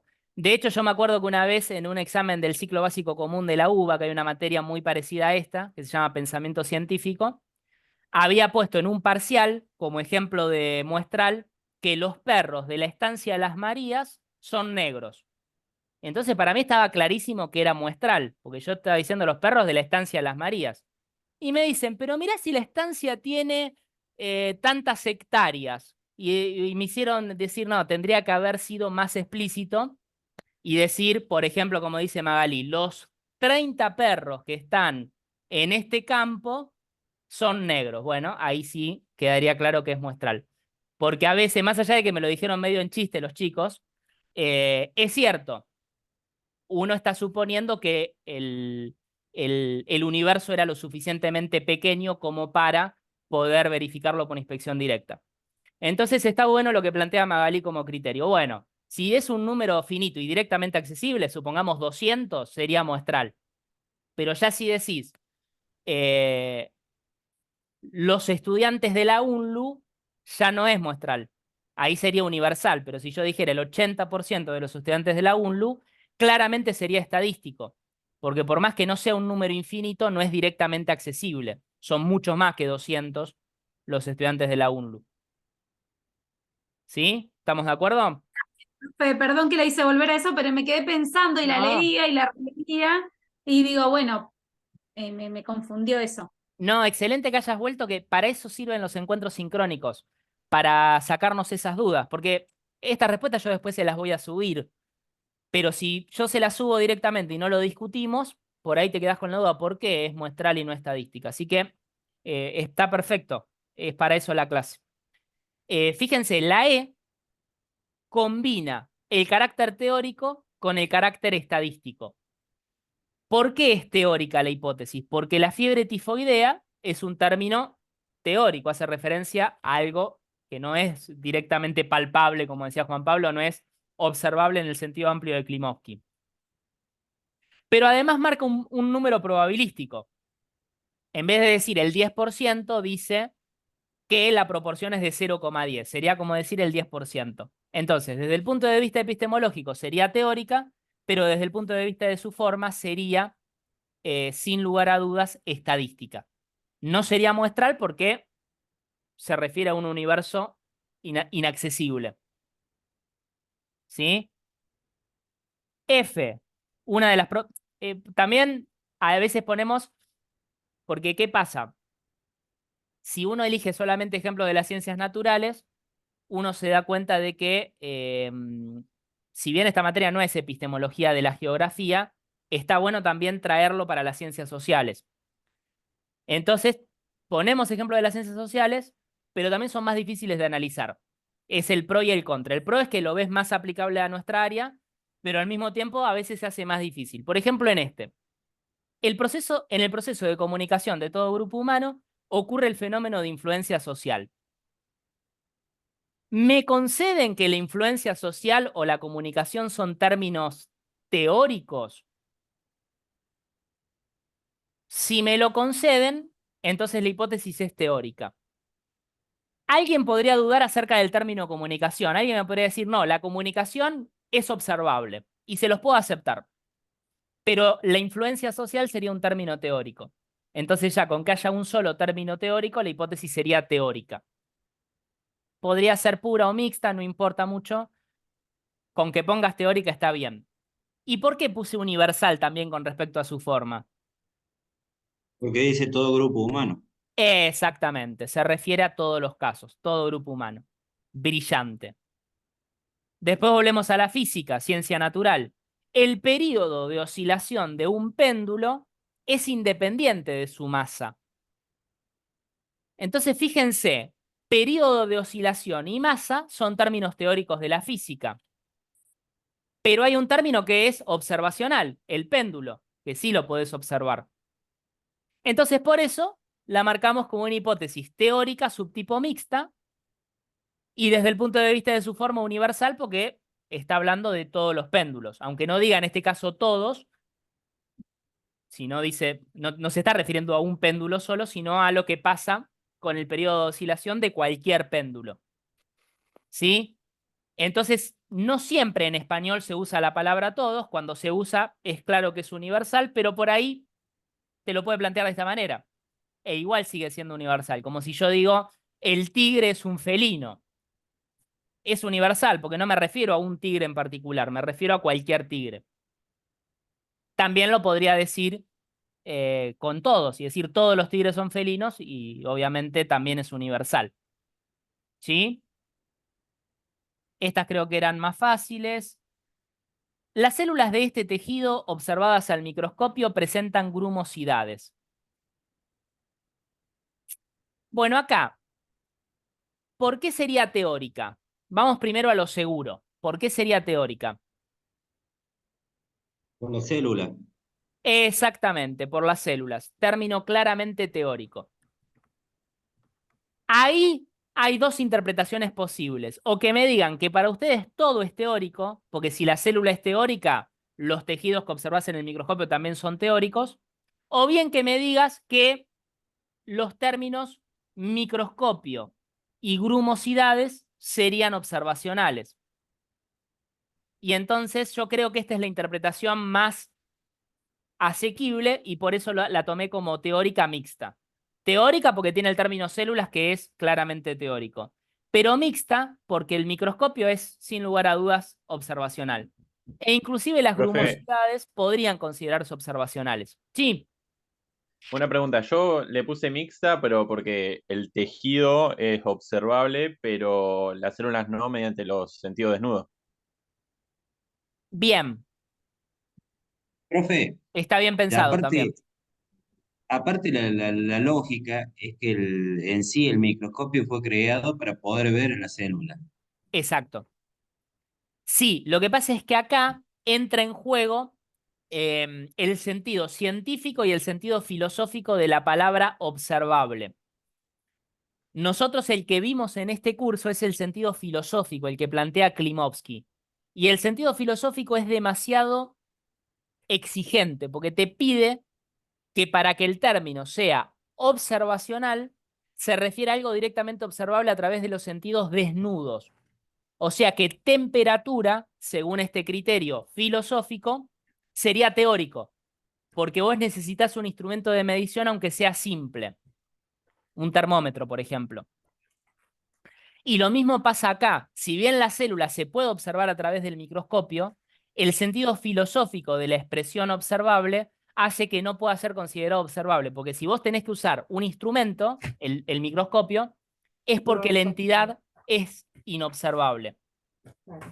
Otros autores, que nosotros no vimos en este curso y por eso no quiero confundirlos, dicen que hay un sentido científico de la expresión observable que te admite que lo que puede ser observado a través de un microscopio es observable. Y entonces esos otros autores, ¿qué te dirían? ¿Qué célula se puede considerar observable? ¿Sí? Entonces son distintas maneras de definir el concepto de observabilidad. La que nosotros vimos en este curso, la que está en el material, es la de Klimovsky, que es muy estricta y por eso tomamos célula como teórico. ¿Sí? Entonces, volviendo al ejemplo de temperatura, temperatura sería teórico, mientras que calor sería observacional. ¿Por qué? Porque vos el calor, ¿cómo lo podés palpar? A través del tacto. Exacto, Anaí, a través Por los del tacto. sentidos. Por los sentidos, en este caso a través del tacto. Muy bien.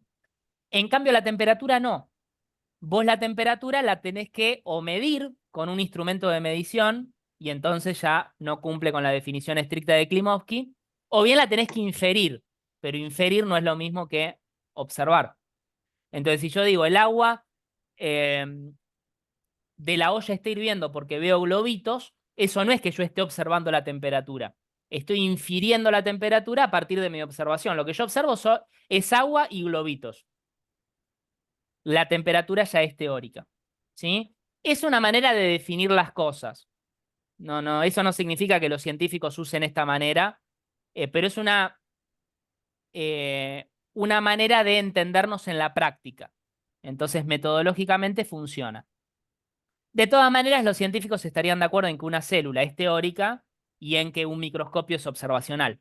Con lo cual, tiene bastante sentido. Más allá de que siempre se puede discutir y al final de este curso nosotros mismos vamos a discutir esto que ahora estamos aplicando. ¿Qué les parece la siguiente? El promedio de vida humana de los países desarrollados es de 76 años. Perdón, ¿podemos volver un ratito al anterior? Porque me quedó una duda en cuanto a, o sea, el análisis que nosotros hacemos, ¿teórico o mixto? O sea, o mixta va a estar bien en nuestro análisis, o ponemos las dos en tal caso si se presenta esa situación. Mirá, lo más importante es que la caracterices como teórica. O Ok, sea, que vos adviertas que la existencia de al menos un término teórico ya la vuelve teórica la hipótesis. claro, ok. Eso es lo más importante. Después es relativamente secundario si la tomás como mixta o pura. De Ok, hecho, perfecto. en un eventual choice, no les voy a poner las dos opciones si es dudosa. No Ujú. no vamos a ser tan malvados de hacer eso.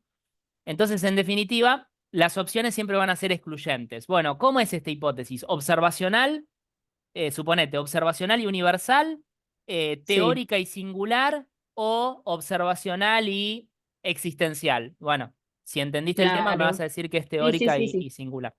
Ese va a Muchas ser el gracias, punto. Fer. No, por favor. O sea, lo más importante es el tipo, y el tipo es teórica. Después lo de mixta es un subtipo que si lo registramos mejor todavía, pero no va a marcar la gran diferencia.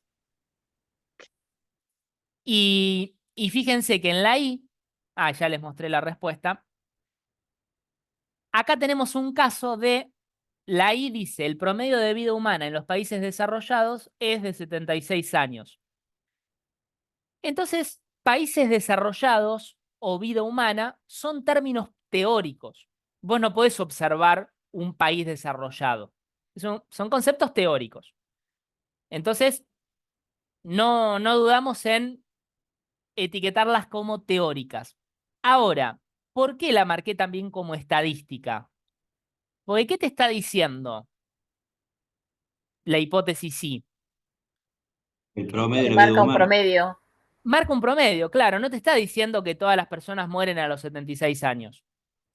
Lo que te está diciendo es que algunas mueren a los 50, otras mueren a los 90, bueno, y el promedio da 76. Entonces sería una hipótesis estadística, te está marcando el promedio de vida humana en los países desarrollados. Fíjense que esta es una de las razones por las cuales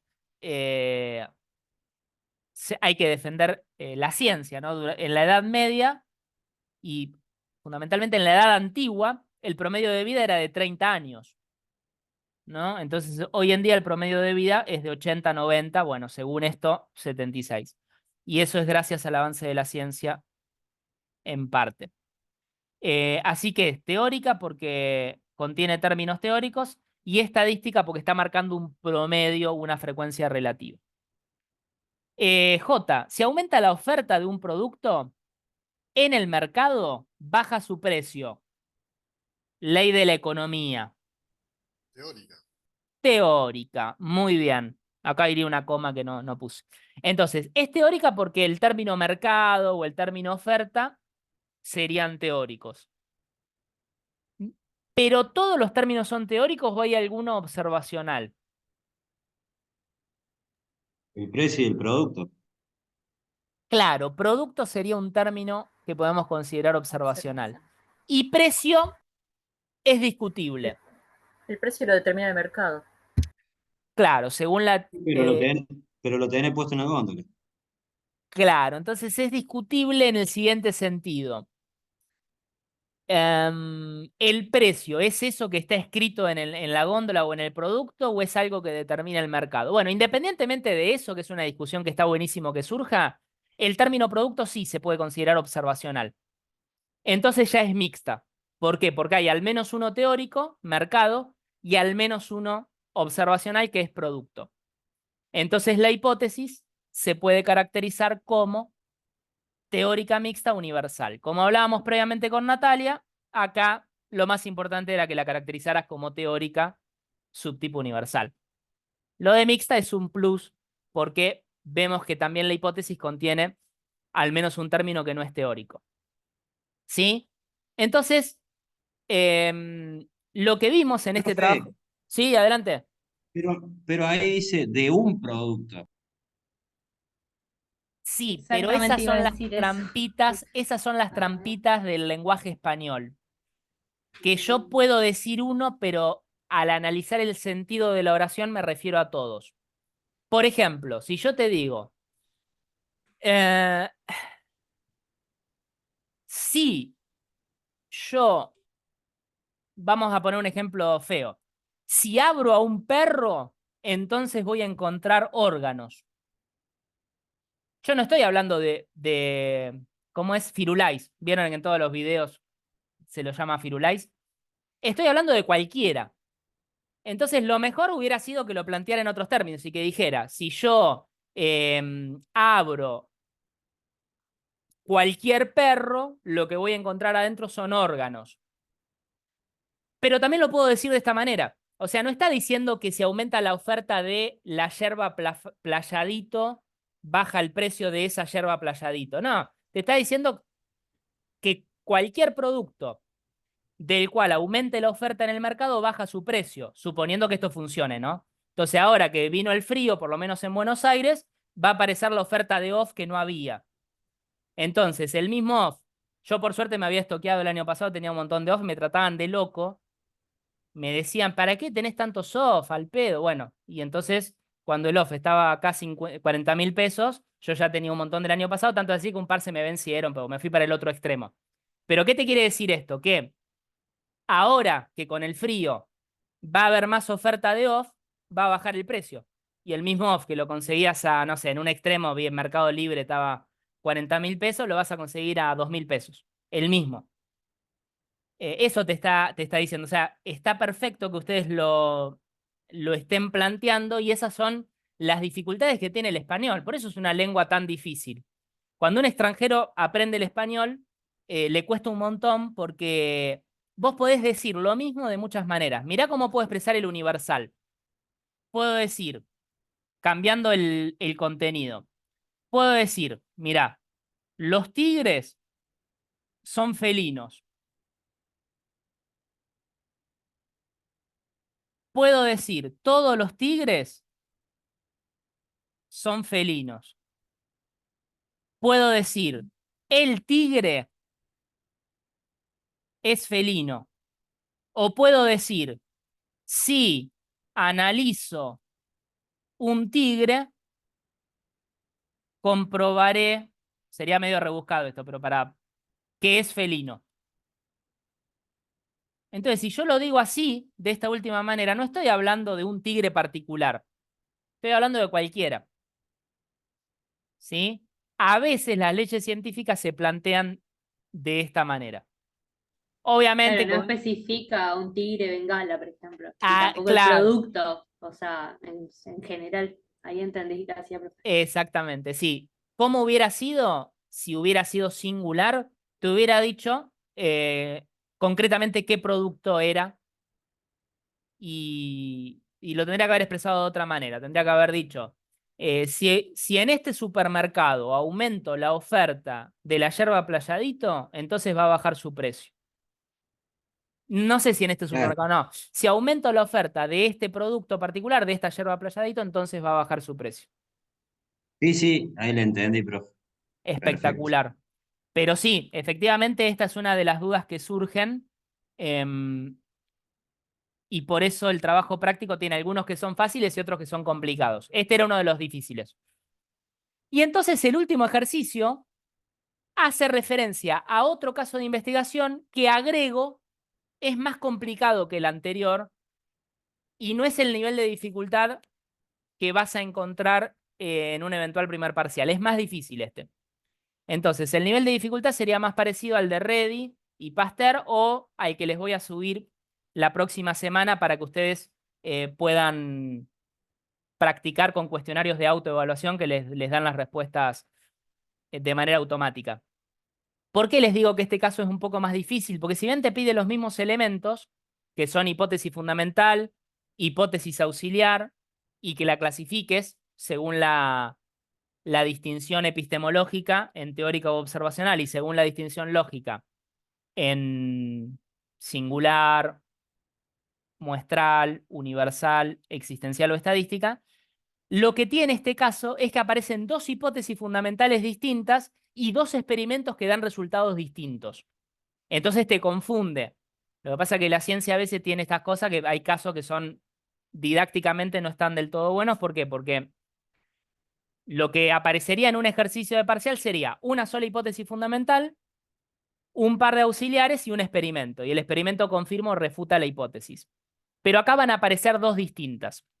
Entonces, antes de darles las respuestas, voy a leer el caso, que igual conviene leerlo después con tranquilidad, porque es un caso que en la primera lectura a veces no se entiende fácilmente, que hace referencia también a la biología, más específicamente a la embriología. Dice, uno de los primeros experimentos que se llevaron a cabo en embriología se diseñó para comprobar una modificación de la teoría de la preformación. La teoría de la preformación era la que decía que el individuo estaba completamente preformado en el huevo. en el huevo o cigota, ¿sí? Saludos a quienes ahí se van retirando, que anden bien. Terminamos este ejercicio y ya cortamos la clase, pero bueno, quería terminar el trabajo práctico, después subo la grabación. La teoría de la preformación era la que decía que el individuo estaba completamente preformado en el huevo o cigota, así se llama en biología. Pero Wilhelm Rux, este biólogo alemán, rechazó la idea de un individuo completamente preformado en el huevo fertilizado. No obstante, y acá viene la hipótesis fundamental de Rux, creyó que ciertas regiones en el huevo estaban diseñadas para formar partes específicas del organismo, en una forma muy semejante a las baldosas o piedras individuales que contribuyen a formar el diseño de un mosaico. O sea, lo que Rux planteó es que cada parte del huevo fertilizado producía una parte del organismo y no el individuo completo. Entonces, la hipótesis de Rux se conoció como la teoría del mosaico, precisamente porque cada parte servía para formar una parte del organismo. Entonces era como un diseño en mosaico. Rux confirmó su hipótesis experimentalmente. Dejó que los huevos fertilizados de rana se dividieran en dos células, una de las primeras etapas en el desarrollo embriológico de la rana. Acá hay una hipótesis auxiliar. ¿Qué te dice? Que en la primera etapa del desarrollo embriológico de la rana, los huevos fertilizados se dividen en dos células. Entonces dejó que eso pasara y luego, acá viene la crueldad, mató a una de las células con una aguja caliente. Otra hipótesis auxiliar, que si vos pones una aguja caliente en una célula de rana, la célula muere. Entonces, ¿qué hizo? Dejó que se dividiera en dos células el huevo fertilizado y con una aguja caliente mató una de las dos células. Y entonces infirió lo siguiente. Si hay un patrón preformado dentro del huevo fertilizado, la célula que permanece viva debería formar solamente una parte del embrión. Y eso fue exactamente lo que ocurrió. Por eso Rux pensó que su teoría del mosaico era correcta. Si nosotros cortáramos el caso de investigación acá, sería uno de los casos que puede aparecer en el parcial. Una hipótesis fundamental y en este caso se confirmó. Pero la complicamos un poquito más. Agregamos lo que pasó después. Y lo que pasó después fue que Hans Driesch, otro biólogo alemán, llevó a cabo un experimento similar, pero usando huevos de erizo de mar. En vez de usar huevos de rana, usó huevos de otra especie, de erizos de mar. Y en lugar de matar una de las células en la etapa de la primera división celular, separó completamente una de las células. La célula restante creció hasta formar un erizo de mar adulto y completo. Entonces, este segundo experimento con erizos de mar parecía refutar tanto la teoría original de la preformación como la teoría del mosaico de Rux. Si hubiera habido un individuo preformado dentro del huevo, se habría desarrollado solamente la mitad del embrión. Y eso no pasó. Entonces, ¿cómo cierra el caso? Diciendo que aunque los resultados de Rux y Driesch parecían contradictorios o eran contradictorios, las investigaciones posteriores mostraron que estos resultados no eran tan raros, porque en algunas especies, cuando los huevos se separan en el estado embrionario de dos células, dan origen a la mitad de un embrión, mientras que en otras especies se forman embriones completos. O sea, ¿por qué dio resultados distintos? ¿Por qué ambos experimentos dieron resultados distintos? Porque usaron especies distintas. Lo que hizo Rux fue usar huevos de rana y lo que hizo Driesch fue usar huevos de erizos de mar. Y evidentemente las dos especies no se comportaban de la misma manera. Entonces, lo que nos va a pedir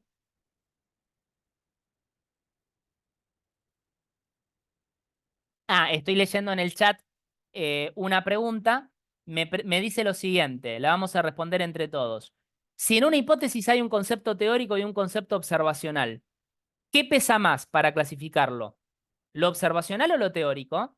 Le respondemos todos juntos a Ruth. ¿Qué pesa más?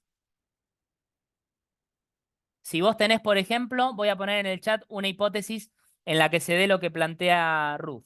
Suponete que te digo, esta pared blanca está compuesta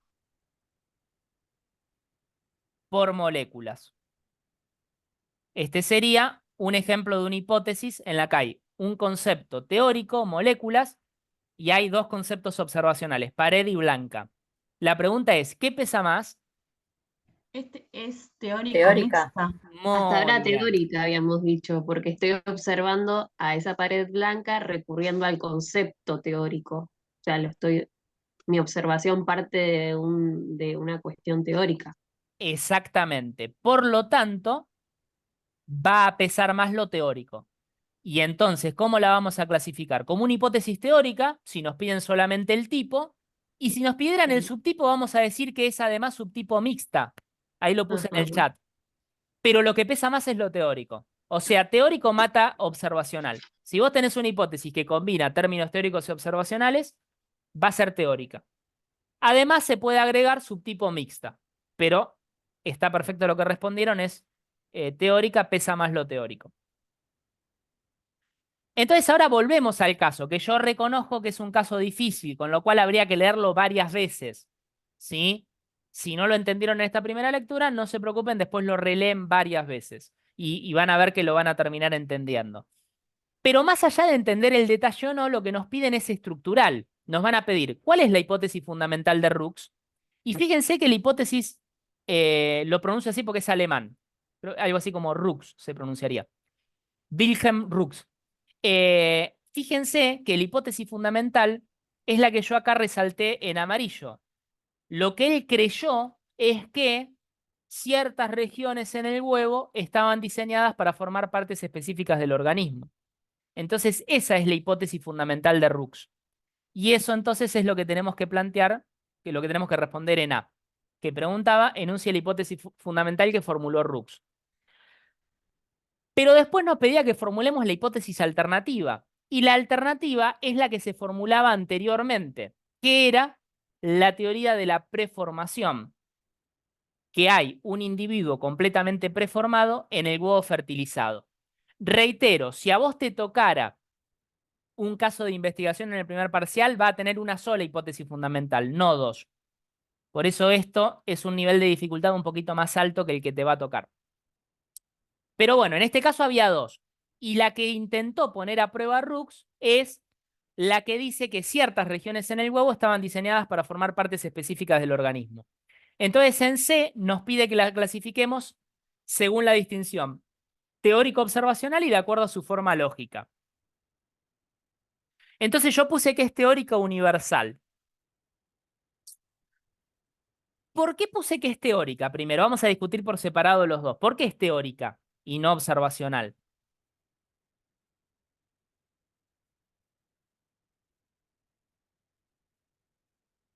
La hipótesis es esta, ¿no? Ciertas regiones en el huevo están diseñadas para formar partes específicas del organismo, bla, bla, bla. Porque ya está hablando de organismo. Está hablando... Sí, Ese es... pero además del organismo, de las partes Es algo específicas. que Claro, Las partes, profe. las partes. Pero, ¿qué es lo que genera las partes de los organismos? está faltando el individuo particular a quien podés observar y se refiere a algo más global como las partes, no la persona o el objeto. Bueno, ahí Ruth me agrega también la cuestión genética. ¿Por qué? Porque cuando habla acá de huevo, no está hablando de un huevo de gallina, habla del gameto, el huevo o cigota. Entonces, el huevo del que está hablando es un concepto teórico. Y entonces lo que dice es, ese huevo forma una parte del embrión. Ustedes agregan además otro punto importante, que está hablando de las partes que podrían ser también consideradas teóricas. Pero desde ya, el huevo del embrión es un término que hace referencia a una entidad inobservable. Sería como decir célula. Es una célula, de hecho. ¿Sí? Entonces, ¿qué va a pasar en el 99% de los casos de investigación? Que la hipótesis fundamental va a ser teórica. Muy rara vez la hipótesis fundamental es observacional. Casi siempre es teórica, contiene al menos un término teórico. Y además, con respecto a su forma, podemos decir que es universal porque pretende cumplirse para todos los casos. Eso es lo que pretende. Como nosotros sabemos el final de la historia, sabemos que no se cumplió para todos los casos, sino que se cumplió solamente para qué especie, con la que experimentó Rooks. Con las ranas, ¿fue? Exactamente, muy bien, con la rana. se cumplió, pero él, cuando propone la hipótesis, pretende que se va a cumplir con todas las especies. Entonces tomó como muestra la rana y dice, si esto funciona con la rana, va a funcionar con todas las demás especies. Y después vino Drich y mostró que con los erizos de mar no se cumple. Entonces no importa lo que terminó pasando, porque eso es independiente, pero cuando se plantea para cumplirse en todos los casos. Así como la ley de gravedad se plantea para cumplirse siempre en la superficie terrestre. Así que es teórica universal. Estamos de acuerdo, ¿no? La D. ¿Cuáles son? Enuncie dos hipótesis auxiliares. Entonces yo las fui mencionando a las hipótesis auxiliares a medida que leía el caso.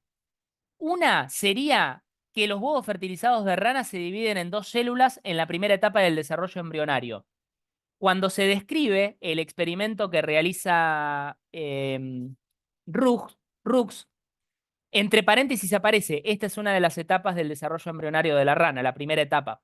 O sea que eso es una hipótesis auxiliar, algo que se sabe que ocurre y que entonces se asume al realizar el experimento. ¿Y cuál era la segunda que habíamos dicho que era auxiliar también? La que la mató la célula, profe, con el alfiler. Muy bien, exactamente.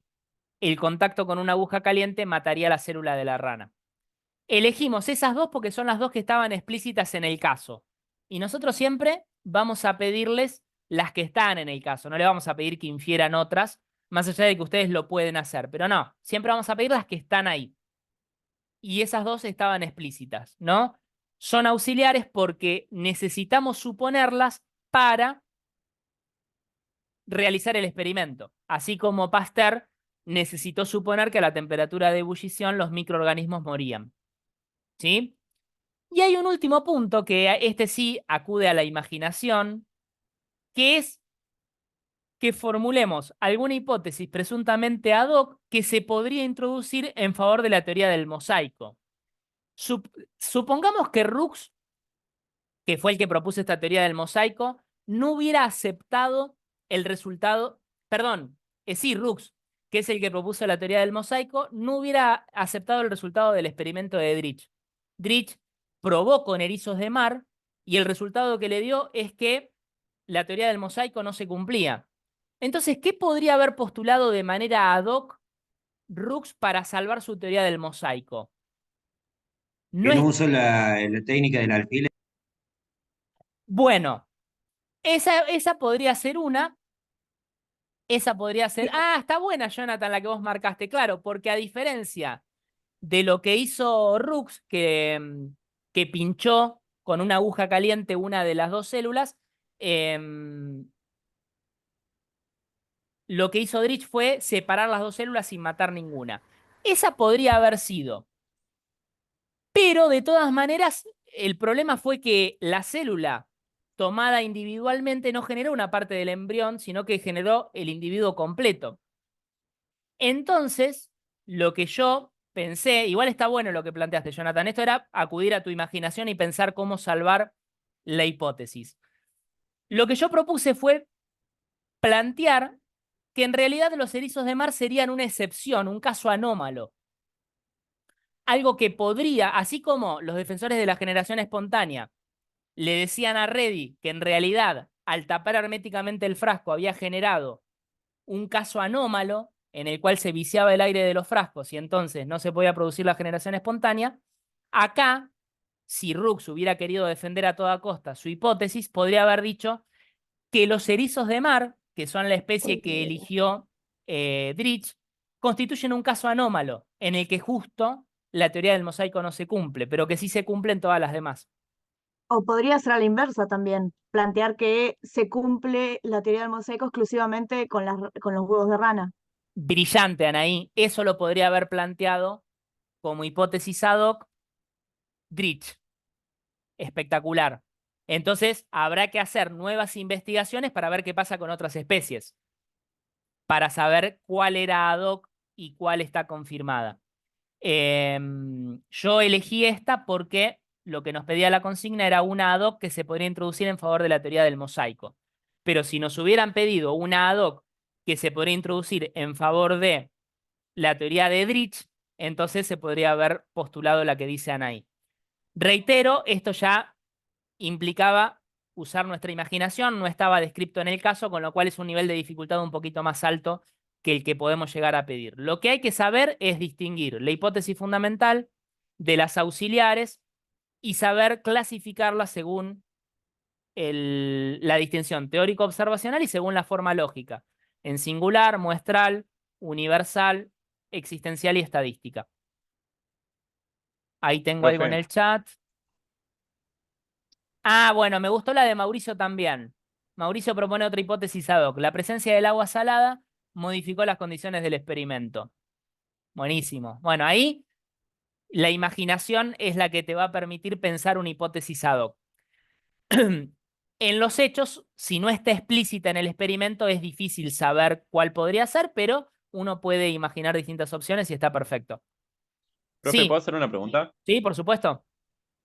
En el caso, cuando estamos leyendo el fragmento de investigación, Sí, hay una parte que dice, así, si hay un patrón preformado dentro del huevo fertilizado, la célula que permanece viva debe formar solamente una parte del embrión. sí, ¿Eso puede ser una consecuencia observacional? sí. Va a ser una consecuencia observacional porque es lo que se espera que vaya a ocurrir si la hipótesis fundamental fuera verdadera. En el próximo, está muy bien, Tomás, es una consecuencia observacional. En el próximo módulo, en el módulo 4, vamos a indagar más en el concepto de consecuencia observacional, pero ya apareció en este módulo 3, en el capítulo 2 del PDF, y efectivamente es aquello que se espera que vaya a ocurrir si la hipótesis se cumple. O sea que un sinónimo de consecuencia observacional sería predicción empírica. Es lo mismo consecuencia observacional que predicción empírica. Entonces, si la hipótesis de Rooks fuera verdadera, lo que va a pasar es que al hacer este experimento se va a formar solamente una parte del embrión. Si la consecuencia observacional se cumple, la hipótesis queda confirmada. Si no, queda refutada. Así que efectivamente, como habíamos dicho, sí, Jonathan, estas respuestas las subo al Classroom ahora mismo, ni bien terminamos la clase. Así que, bueno, estuvimos hoy 2 horas, pero pudimos resolver el trabajo práctico que teníamos esta semana. Luego les subo las respuestas y si les surgen nuevas dudas, pregunten en el foro, ¿sí? Pero llegamos a discutir todo lo que teníamos que discutir. Gracias por conectarse y nos vemos entonces en 2 semanas en el próximo Gracias, sincrónico. profe. A ustedes. Gracias. A Gracias, profe, ustedes. nos vemos. Gracias, Chao, gracias. profe. Gracias. Saludos. Chao, chao, gracias. Gracias. Hasta luego. Hasta luego. Gracias, gracias.